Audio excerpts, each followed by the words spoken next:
Andyan lahat. Malabas yung tunay na ugali. Andyan lahat. Malabas yung tunay na ugali. Mo lahat ng pakita mas nakakatanda tayo kasi bata ka pa at hindi porket naging 18 ka na nasasabi natin nasa tama, nasa pag medyo tumanda ka na.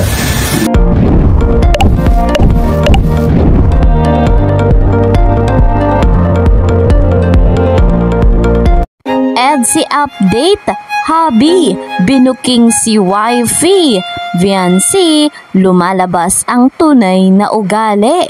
Payo ni Papa Eds, tagos sa puso. Sa pagkakataong ito ay ating mapapanood ang interview nga po kay Kalingap Edu. Pero bago ang lahat, ako po muna ay bumabati ng isang magandang araw, magandang gabi, saan man po kayo ngayon naroroon. Special shoutout po pala dito kay Sir Ronnie Balilo, kay Madam Annie Soreta, dito rin po kay Madam Archangel at kay Madam Fierkina, Madam Terry Yusero. Ayan, special shoutout po sa inyong lahat.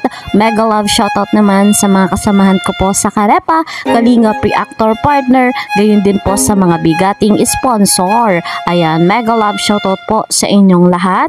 Suportahan po nating patuloy si Kuya Val Santos Matubang, Kalingap Rob, Ate Edna Vlogs and Madam Jackie Tapia. Sana ako rin na inyong lingkod, Kalingap Kel, ay patuloy nyo rin pong suportahan. Sa bago pa nga po sa aking munting channel, please po subscribe, like and share my videos at para naman lagi kayong updated, don't forget, click the notification bell. Eto na po guys mga Kalingap ang ating update sa EDSI. Eto nga yung pahayag ni Kalingap Edu patungkol sa interview ni Kuya Vince Calyada. Naman, kung ihahambing ka sa bagay, ano ito at bakit?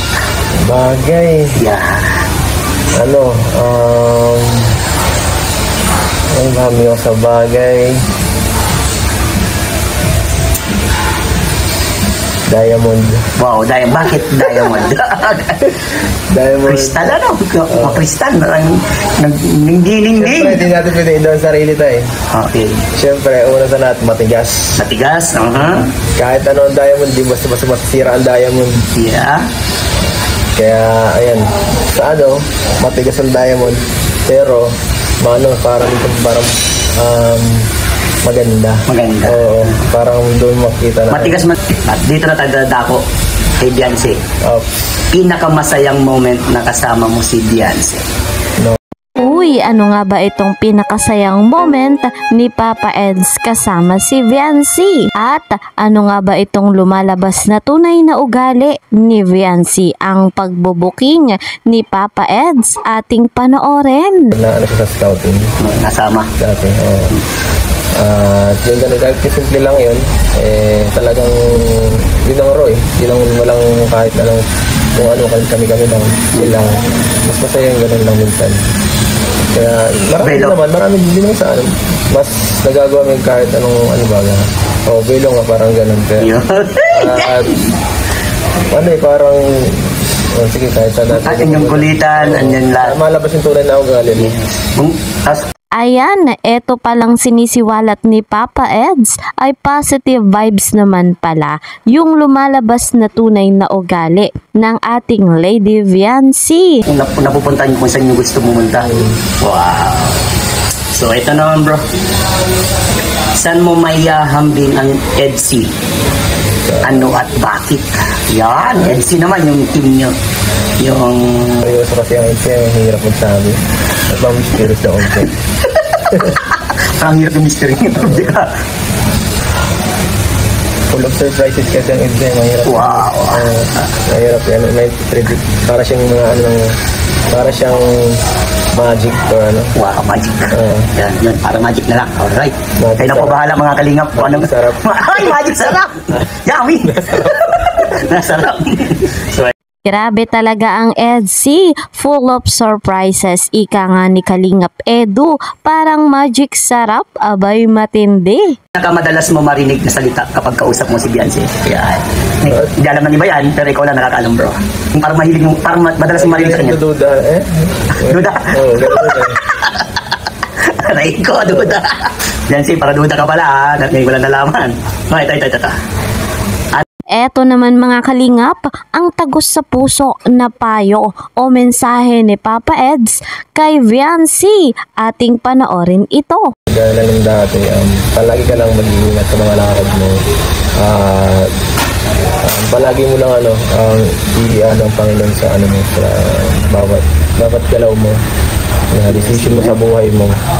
Huwag kang dapat hindi mo lahat ng Panginoon mas nakakatatawin na sa'yo kasi bata ka pa at hindi porket naging 18 ka na nasasabi natin pag medyo tumanda ka na Para mature na ka. hindi pa rin, hindi natin nasasabi na porket 18 ka na, elected ka na. Minsan ka nagiging mas na-misled natin mga ay 18 ako, pwede na tayong kung ano. Hindi yung ganun. Ang pagiging matured ay nasa ating Nasa kasama, sa paligid din. Nasa sarili natin yan. Kung paano natin iyan ang sarili natin. Yes. Kaya sabi natin, bata ito, matured na. Yun ako, tama. At saka syempre, paligidan mo ang sarili mo ng mga tamang tao. Yes, puro positive lang. Positive. Lagi mo lang gawin ang tama sa at sigurado hindi ka bibigyan yan pagdating ng araw.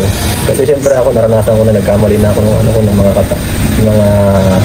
past years ko nitong mga eskwela. Medyo rin tayo, hindi tayo ganun perfect na tao. May mga tayo kakamali din tayo. At maikikwento na lang natin sa mas nakababata minsan yung mga kamalian natin. Yes. Kaya nag-share natin. Yung sinishare natin sa iba para mas hindi na sila mamislead. Matuto na sila. Kaya dapat mas maging tayo. Mas maging marunong makinig sa mga tao nasa paligid natin. Kasi syempre, hindi naman yung magbibigay ng payo kung hindi ka niyan mahalaga.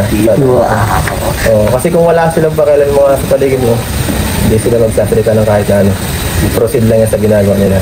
Hindi porket nagagalit o ibig sabihin galit sila sa'yo. Kasi, di ba sabi na iba, mas nakaka-trigger sa'yo yung taong mas mahal mo. Yun. So ito bro, anong masasabi mo sa EDC? So ayun mga kalingap, talagang napaka-swerte ni Viancy dito kay Papa Eds at yung payo nga nito talagang tagos sa puso.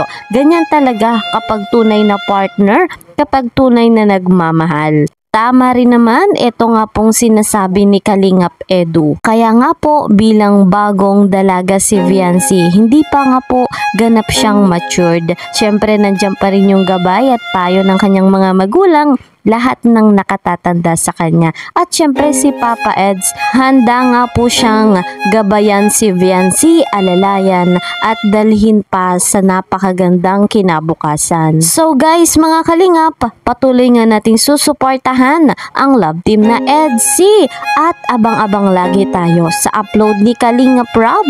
Hanggang dito na lamang po muna ang ating update. See you po sa next video. Mag-iingat po kayo palagi saan mang sulok ng mundo, mapa Luzon, Visayas, Mindanao, mapa OFW. God bless everyone. God bless Team Kalingap. Bye-bye.